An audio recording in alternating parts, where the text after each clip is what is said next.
जो सांबादिक दलाल कह आज्ञा देखु आम गणतंत्र जानी आम सांबादिक मान चतुर्थ स्तंभ एवं लोकंर माध्यम लोकंर भल मंद खबर सरकार को जनइबा आमर काम सरकार आ प्रशासन को जनइबा आमर दायित्व किंतु गणमाध्यम बा सांबादिक माने निजर नैतिकता भूली गले से माने कौन करवा दरकार बर्तमान सांबादिक माने गुलामी करुचंदी अर्थात जो सरकार आसिला से गुणगान करुचंदी सांबादिक माने जेहेतु तांकर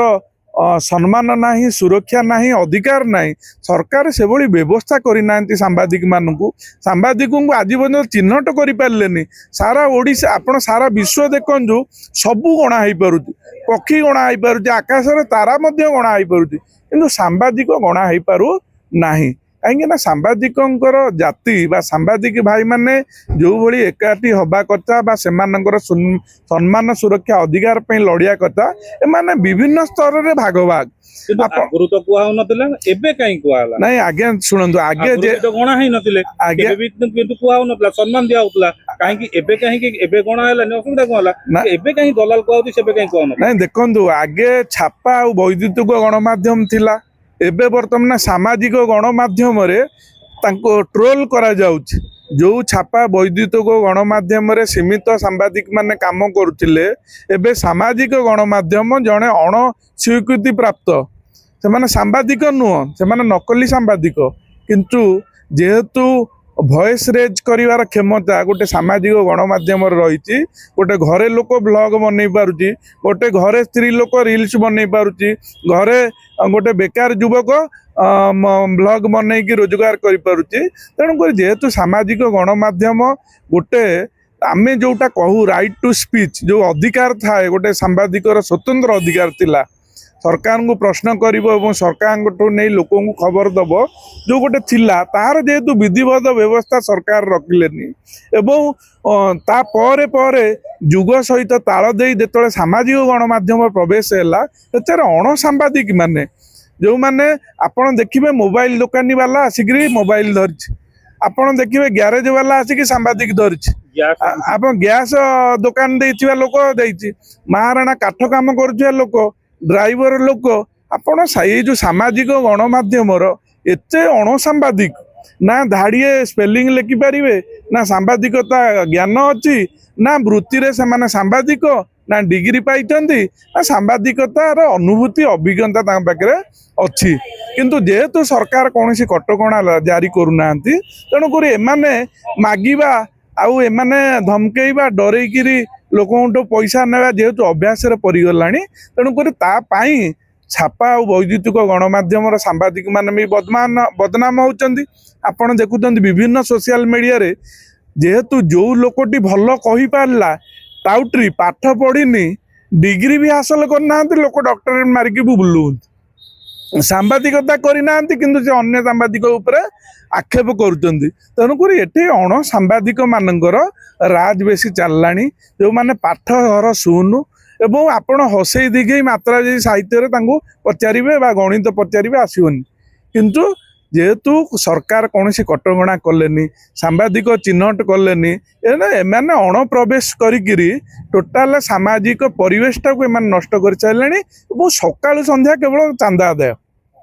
आगे चांदा नु कहून आज गोटे सांबादिक विज्ञापन आड़ूला खबर कागज विज्ञापन बसैब एवं तारी मध्य किसी कमिशन पाइब चलो यहाँ गोटे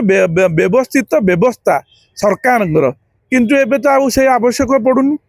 एबे सीधा चांदा चांदा सबुठु गोटे आईनगत अपराध नहीं आज्ञा चांदार सेमती सीमा नहीं आम तो शुणुलु चांदा दे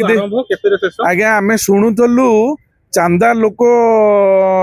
जी देला अरेस्ट होता एबे तो कौन शुणुचु माने 100-250 ठू आरंभ करी वर्तमान जो कोटी कोटी जाएंगे गलानी आम आकाश माने बहुत छापा वैद्युतिक गणमाध्यम वाला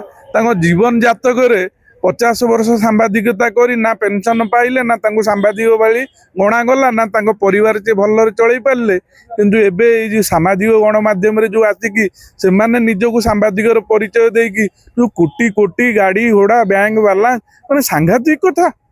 ଏମାନେ ତ ମାନେ ଇଏ ମାନେ କ୍ରାଇମ କରୁଛନ୍ତି। ଏମାନେ ଗୋଟେ ସାମ୍ବାଦିକଙ୍କ ନାଁରେ ମାନେ ଗୋଟେ ବଡ କ୍ରାଇମ ସିଟି ଏଇଟା ହେଇଗଲାଣି। ତ ଲୋକଙ୍କୁ ଲୁଟିବା, ଧମକେଇବା, ଡରେଇବା ଇଏ ଗୋଟେ କ୍ରାଇମ ବଡ ହେଇଗଲାଣି। ଏ ସାଂଘାତିକ ଜିନିଷ। ଇଏ ଯେତେ ସବୁ ଛାପା ବୈଦ୍ୟୁତିକ ଗଣମାଧ୍ୟମରେ କାମ କରୁଛନ୍ତି, ସରକାରଙ୍କ ସ୍ୱୀକୃତି ପାଇଛନ୍ତି, ସବୁ ସାମ୍ବାଦିକ ଭାଇମାନଙ୍କୁ ମୋର ଅନୁରୋଧ, ଏମାନଙ୍କ ଉପରେ କଟକଣା ଆଣିବା ଦରକାର। ନହେଲେ ଯିଏ ଗାଡି ଡ୍ରାଇଭର ହଉଥିଲା ସିଏ ଆଜିକି କହୁଛି ମୁଁ ସାମ୍ବାଦିକ, କାର ଚଲେଇଛି ସିଏ ବର୍ତ୍ତମାନ ସାମ୍ବାଦିକ। କଣ କହିବେ ଆପଣ? ଯାହାକୁ ହାତ ମାରିବେ, କିଏ ମୋବାଇଲ ଦୋକାନୀ, କିଏ ଡ୍ରାଇଭର, କିଏ ପାନ ବାଲା, କିଏ ଗୁପଚୁପ ବାଲା, କିଏ ଟଲି ବାଲା, କିଏ ରିକ୍ସା ବାଲା, ମାନେ ବେପାରୀ, ତାଙ୍କୁ ପଚାରୁନାହାନ୍ତି ସ୍ପେଲିଂ, ସିଏ ଏବେ ବୋଲିବାଣି। କଣ ଭାଇ ମୋବାଇଲରେ ଏଡିଟିଂ ଆପ୍ ଅଛି, ମୋବାଇଲରେ ଏଡିଟିଂ କଲେ ପକେଇଲେ, ଲୋକ ବି ବୁଝୁନାହାନ୍ତି ଇଏ କି ଚ୍ୟାନେଲ, ୟାର ପରଫରମାନ୍ସ କଣ, ଇଏ ବୃତ୍ତିଗତ ଭାବେ ସାମ୍ବାଦିକ ନା ଇଏ ନକଲି ନା ଅସଲି, ଇଏ ବାଇଟି କେମିତି ଦଉଛନ୍ତି, ଏବଂ ଲୋକ ବି କହିକିରି ନେଇ ଯାଉଛନ୍ତି ପଇସା। ଆଜ୍ଞା ଆମେ 30 ଜଣ ସାମ୍ବାଦିକ, ସେ 50,000 ଦେଇ ଦଉଛନ୍ତି ନେତା ମାନେ। ଆଶ୍ଚର୍ଯ୍ୟ କଥା। ଆମେ ଗୋଟେ ସାମ୍ବାଦିକ ଏତେ ବର୍ଷ ଧରିକି କାମ କଲାଣୁ, ଆମେ ଯଦି କହିବୁ ଆଜ୍ଞା ଆପଣଙ୍କର ଖବର କାଗଜ ଟିଭିରେ ଗୋଟେ ବିଜ୍ଞାପନ ଯିବ, 2,000 ଟଙ୍କା 5,000 ଟଙ୍କା ଦିଅନ୍ତୁ, ସେଥିରେ ଆମର 30% କମିଶନ ପାଇବୁ, କିନ୍ତୁ ସେ ଦଉନାହାନ୍ତି। କିନ୍ତୁ ଇଏ ଯେତେ ଚୋର ଚାଣ୍ଡାଳ ଯାଉଛନ୍ତି ଧମକେଇ ଡରେଇକିରି, ସେମାନେ ବି ସାମାଜିକ ଗଣମାଧ୍ୟମକୁ ଡରିକି ନିଜ ଇଜ୍ଜତ ସମ୍ମାନ ପାଇଁ ପଇସା ଦେଇ ଦଉଛନ୍ତି। ଗୋଟେ ସାଂଘାତିକ ଚିତ୍ର ହେଲାଣି। ଏବଂ ସରକାର ୟା ଉପରେ କଟକଣା ଆଣିବା ଦରକାର। ଏବଂ ଇଏ ଯୋଉ କଳୁଷିତ ପରିବେଶ ହେଇଗଲାଣି, ସାମ୍ବାଦିକ ମାନେ ଦଲାଲ ଭଳି କାମ କଲେଣି, ଦଲାଲ କୁହାଯାଉଛି ସେଥିପାଇଁ। ଆଉ କଣ?